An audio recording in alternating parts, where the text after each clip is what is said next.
सवाल किताब में लिखा है, कल भी आपने उतार लिया था कॉपी में, आधा रह गया था तो घंटा बिजली के बाद दोबारा करा देते हैं। ये हमारे पास एक व्रत, जिस व्रत की त्रिज्या है 12 सेंटीमीटर, कितनी है? और 12 सेंटीमीटर त्रिज्या वाले व्रत में एक आपके पास त्रिज्या खंड है जिसका केंद्रीय कोण है 120। देखो सवाल में कहा है 12 सेंटीमीटर वाले त्रिज्या की व्रत की कोई जीवा, पहले जीवा बनाओ। जीवा कैसे बनती है? व्रत पे दो बिंदु स्थित लेके अगर हम मिला दें तो उसे हम कहते हैं जीवा। ये जो जीवा है ये व्रत के केंद्र पर कितने डिग्री कोण बना रही है?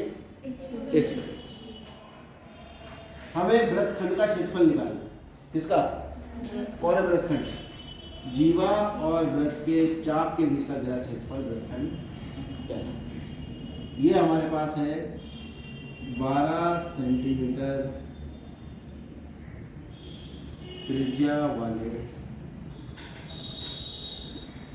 व्रत में जीवा ए बी है और हम क्या करेंगे? हम व्रत के केंद्र से जीवा पर लंब डालेंगे। ये बनना निकल ही नहीं पाएगा क्योंकि इस व्रतखंड का क्षेत्रफल निकालने के लिए ये जो कोण है हमें हमारे पास ये दिया है थीटा बराबर 120 और 120 डिग्री केंद्रीय कोण है, तो इस त्रिभुज का क्षेत्रफल हम नहीं निकाल पाएंगे।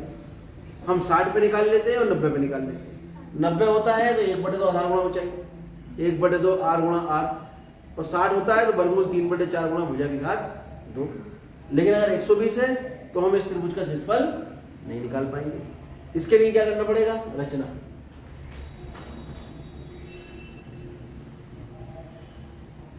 बिंदु O से जीवा ए बी पर लंब AD खींचा। ये जो बिंदु O है इससे हमने जीवा ए बी पर लंब खींचा 90 डिग्री और नाम क्या रखा है इसका? D। कोई दिक्कत? ये पूरा कोण कितना था? 120। ये दोनों भुजाएं बराबर, बराबर भुजाओं के सम्मुख कोण भी बराबर, तो ये दोनों कोण कितने हो गए? x। त्रिभुज में तीनों कोणों का योग निकालो, क्योंकि OA बराबर AB है OB, अतः यहां से हमें पता लगा कि कोण OAB बराबर कोण OBA, इनको हमने कह दिया x। मान कितना मान लिया कोण को हमने? x, क्योंकि दोनों कोण बराबर।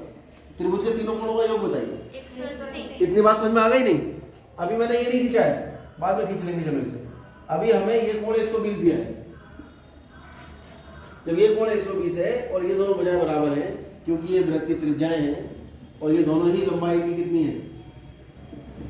12 से, तो फिर इनके सामने के कोण भी आपस में बराबर होंगे। मैंने दोनों को, एक को x दूसरे को भी x कह दिया। इनका योग कितना होगा? x प्लस 120 बराबर, क्योंकि 2x बराबर 180 माइनस 120 यानी 60, यानी x बराबर 30। 2 उधर जाके भाग करेगा ना, कोई दिक्कत? यानी ये कोण कितने डिग्री आ गया? 30। और ये कितने डिग्री आ गया? 30। अब आप यहां से एक लंब डाल दीजिए। O से AB पर लंब मैंने लिख दिया। बिंदु O, बिंदु की जगह इसे आप चाहो तो केंद्र O से जीवा AB पर लंब AD हमने डाला। अब करेंगे त्रिकोणमिति का प्रयोग, क्योंकि ये कोण कितने डिग्री है? 90। अगर ये कोण 90 डिग्री है तो यहां से साइन 30 लगाएं। ये तो याद होगा, डिब्बा भूल तो नहीं गए? लाल बटे कत्ता, और ये था यहाँ साइन थीटा, यहाँ कितना था? cos थीटा, खाली इन्हीं से हो जाएगा क्वेश्चन। तो हम देख रहे हैं त्रिभुज ODA 90 डिग्री क्यों बनाना पड़ा? क्योंकि ये sine theta, cos theta, tan theta 90 के सामने कर्ण होगा, कोण के सामने लंब होगा, और तीसरी भुजा जो होगी वो क्या होगा? आधार। तीन ही चीजें होती है त्रिभुज में, समकोण त्रिभुज में लंब, कर्ण और आधार। तो त्रिभुज ODA में 30 डिग्री कोण के लिए, 30 डिग्री कोण के लिए अगर मैं बात करूं तो यहां पर लंब कितना हो जाएगा, कर्ण कितना हो जाएगा और आधार कितना हो जाएगा, बता बराबर? 30 डिग्री कोण के लिए लंब कौन होगा? कोण के सामने वाली भुजा कौन है? ओडी।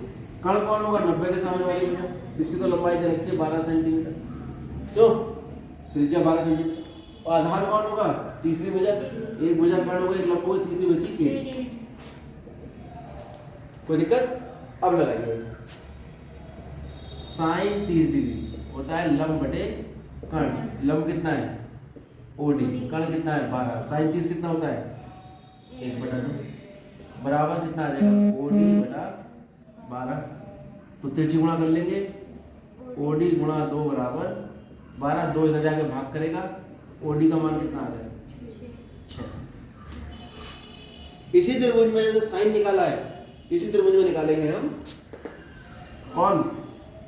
Cos theta. और थीटा की जगह कितना आ रहा है? 30 डिग्री। तो कॉस थीटा कितना होगा? आधार बटे कण। देखो कॉस आधार बटे कण। आधार कितना है? एडी। कण कितना है? 12। कॉस 30 कितना होता है? वर्गमूल 3/2। ये आपको बेटा याद रखना पड़ेगा कि वर्गमूल 3/2 जो है वो किसका मान होता है? कॉस 30 का। मैं लिख देता हूं, साइन 30 डिग्री का मान 1/2 और कॉस 30 डिग्री का मान वर्गमूल 3/2। ये दोनों मान आपको याद है। तिरछी गुणा कर लीजिए, 12 गुणा वर्गमूल 3 बराबर या 2 गुणा एडी बराबर 12 गुणा वर्गमूल 3। तो यहां से एडी का मान कितना है?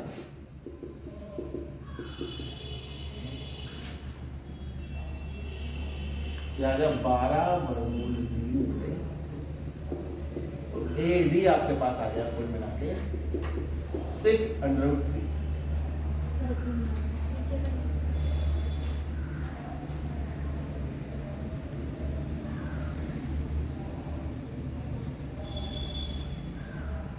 क्लियर है? तो हमारे पास आ चुका है एडी का मान, एडी। हमारे पास आ चुका है ओडी का मान। आया नहीं? ओडी कितना आ गया? ये 6 सेंटीमीटर। एडी कितना आया है? हम जानते हैं केंद्र से जीवा पर डाला गया लंब जीवा को क्या करता है? समद्विभाजित करता है। इसका मतलब ये वाला भाग किसके बराबर होगा? इसके बराबर होगा, क्योंकि ओडी जो है वो लंब है किस पर? एबी पर। अतः एडी बराबर होगा डीबी। क्लियर है? और कितना है एडी और डीबी है कितना? 6। कोई दिक्कत? क्योंकि केंद्र से जीवा पर डाला गया लंब जीवा को समद्विभाजित करता है। लिखोगे इस बात को? लिख लो नोट में, क्योंकि केंद्र से जीवा पर लंब जीवा को क्या करता है? समद्विभाजित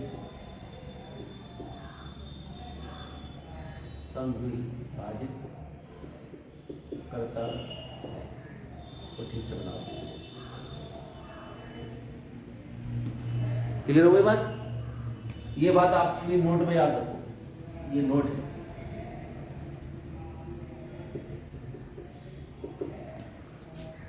अब ये बताओ, ये भी 6/6 वर्गमूल 3 और ये भी 6/6 वर्गमूल 3।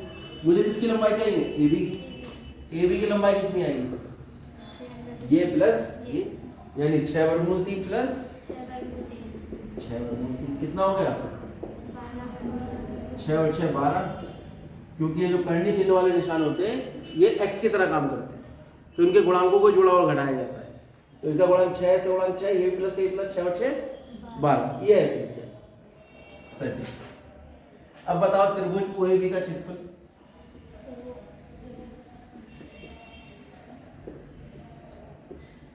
त्रिभुज का क्षेत्रफल हम जानते हैं 1/2 आधार गुणा ऊंचाई।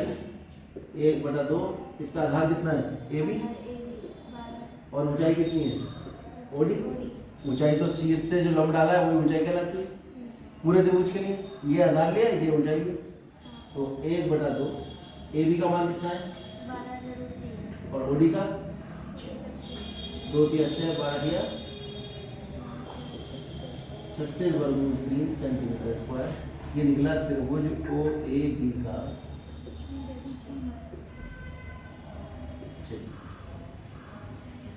कोई दिक्कत है नहीं।